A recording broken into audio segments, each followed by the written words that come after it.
Okay, so picture this. Your boss asks you to help with a project, but you're already super busy. Do you say, "No, I'm too busy"? Because if you do, you might be in trouble. Today, we're teaching you the secret language of office English, the stuff they don't teach you in textbooks. Stay tuned. Hey everyone, thanks for listening to our videos. You're listening to Mr. Englishman. I'm Max, and with me here is the always amazing Lily. Aw, thanks, Max. Hi, everyone. We are so excited about today's lesson because this one is super practical. If you work in an office or if you want to work in an English-speaking company someday, this episode will change your life. Absolutely. Today we're talking about office politics and professional conversations. Now, don't worry, we're not talking about actual politics like elections or governments. Right. Office politics means the way people communicate at work, to be polite, to get things done, and to build good relationships with colleagues and bosses. Exactly. And here's the thing, even if your English is good, if you don't know these phrases, you might sound rude or too direct without meaning to. So true. By the end of this episode, you'll know exactly how to say no politely, how to disagree without making people angry, and how to ask for help like a professional. All right, let's jump in. Okay, so let's start with the hardest one, saying no at work. Max, why is this so difficult for English learners? Because in many languages, you can just say no directly, but in English, especially at work, saying no without explanation sounds really harsh. Exactly. So imagine your manager asks you to finish a report by tomorrow, but you already have 3 other deadlines. You can't just say, "No, I can't." That sounds terrible. Yeah, that's like slamming a door in someone's face. So what do you say instead? Here's the magic formula. First, you acknowledge the request, then you explain your situation, then you offer an alternative. Let me show you. Okay, I'll be the boss. Lily, can you finish this report by tomorrow? I'd really love to help with that, but I'm currently working on 3 urgent projects with tight deadlines. Could we push the deadline to Friday? Or I could finish half by tomorrow and the rest by Thursday. Perfect. See, you didn't say no, you said, "I'd love to help, but..." That's the key phrase. Repeat after Lily, everyone. I'd love to help, but... And notice I gave 2 solutions. That shows you're trying to help, not just refusing. Exactly. Let's try another situation. Your coworker asks you to cover their shift on your day off. Ooh, tough one. Okay, here's what you could say. I really appreciate you thinking of me, but I already have plans that day. Have you tried asking Sarah or Tom? Brilliant. You see the pattern? You soften the no, you give a reason, and you help them find another solution. Here are some more softening phrases you can use at work. Listen carefully. I wish I could, but, or, unfortunately, I'm not available because, or, I'm afraid I can't because. Write those down, everyone. These phrases are like magic words. They make you sound professional and polite.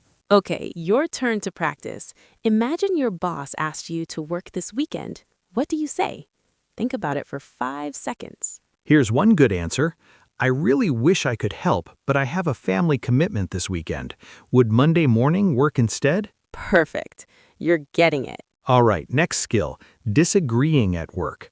Lily, this is probably even harder than saying no, right? Oh, definitely. Because if you disagree the wrong way, people might think you're rude or difficult to work with. Exactly. So rule number 1, never start with "you're wrong" or "that's a bad idea."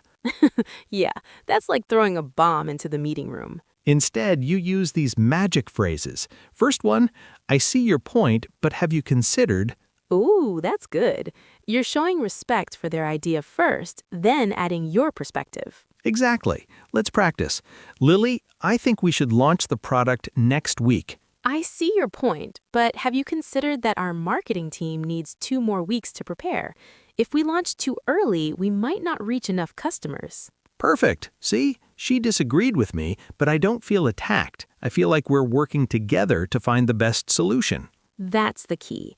At work, disagreement should feel like collaboration, not a fight. Here's another great phrase. That's an interesting idea. What if we also looked at... Then you add your suggestion. Yes, Or you can say, I understand where you're coming from, and I'd like to add another perspective. These phrases are gold. Everyone listening, repeat after me. I see your point, but have you considered? Another situation. You're in a team meeting and someone suggests a plan you think won't work. What do you say? Here's what I'd say. That could work, but I'm a bit concerned about the timeline. Could we discuss how to make it more realistic? Perfect. You used that could work to acknowledge their idea. Then, I'm a bit concerned to express disagreement softly. Notice the word a bit. It makes everything softer. Instead of I'm concerned, say I'm a bit concerned. Instead of I disagree, say I'm not entirely sure about that. These little words make such a big difference. Okay, quick pause. Before we continue, let me tell you something most English learners don't know. Ooh, what is it? The secret is this. There's a phrase that people use all the time at work, and if you use it wrong, you sound super rude. We'll tell you what it is in just a minute, but first, All right, let's talk about asking for help. Max, why do people struggle with this? because they either sound too demanding, like I need this now, or too weak, like, sorry, maybe if you have time? Yeah, both extremes are bad. You want to sound confident but polite. Exactly. Here's the best formula. Use the could you or would you be able to instead of can you. Why? What's the difference? Can you is very direct. It's not rude, but could you sounds more polite and professional. Ah, so instead of can you send me that file, you say could you send me that file when you get a chance? Exactly. And adding when you get a chance or if you have time makes it even softer. Okay, here's a role play. Max, I need your help with a presentation, but I know you're busy. Okay, ask me. Hi, Max. Would you be able to help me with my presentation? I'm stuck on the data section. If you have 20 minutes this afternoon, that would be amazing. Perfect.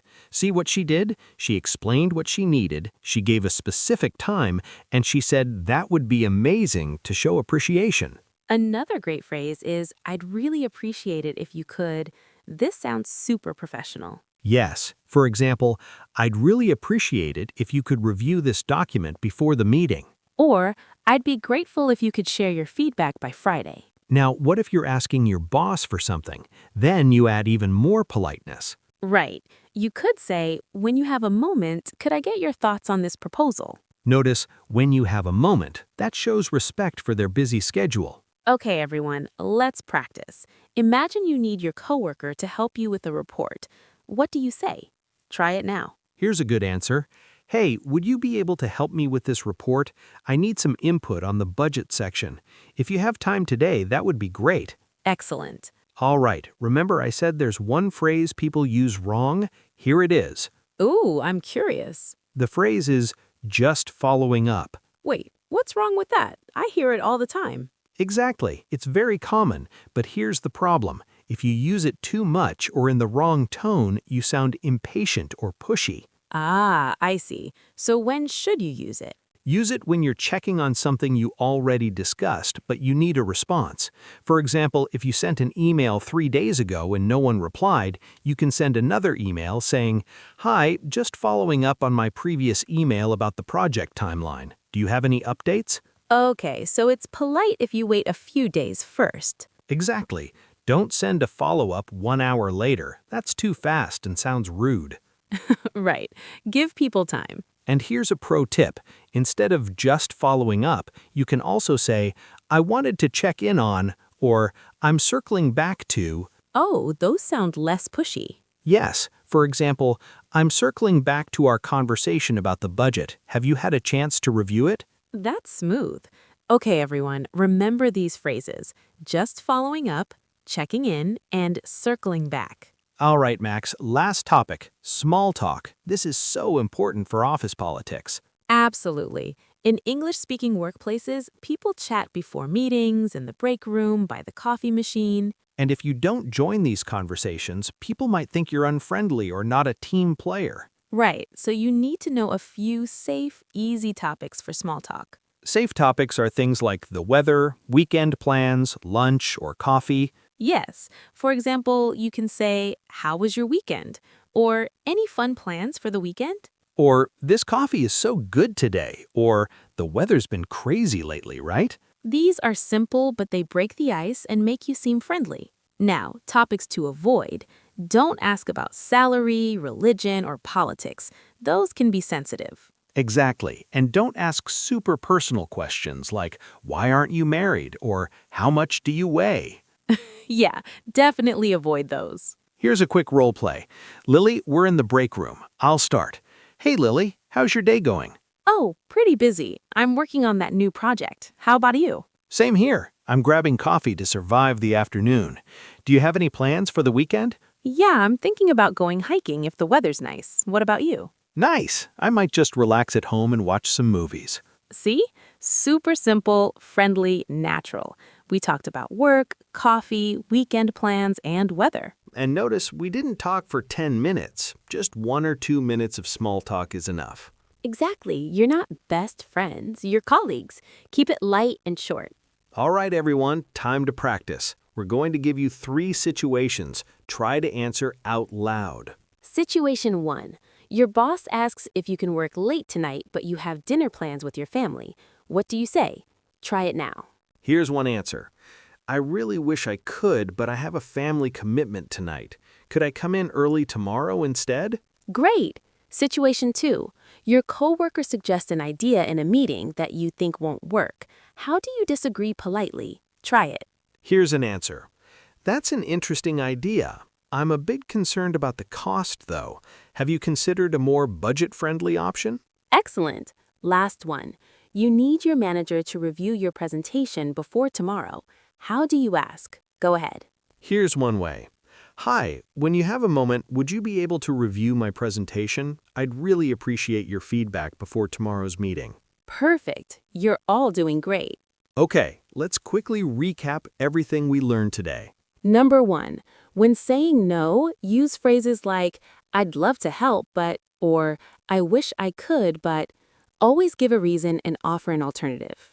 Number 2, when disagreeing, start with, I see your point, but, or, that's interesting, and I'd like to add, this shows respect. Number 3. When asking for help, use could you or would you be able to instead of can you. Add when you have a chance for extra politeness. Number 4, use just following up carefully. Don't use it too soon or too often. Try checking in or circling back instead. And number 5, make small talk. Talk about weekends, weather, or coffee. Keep it light and friendly.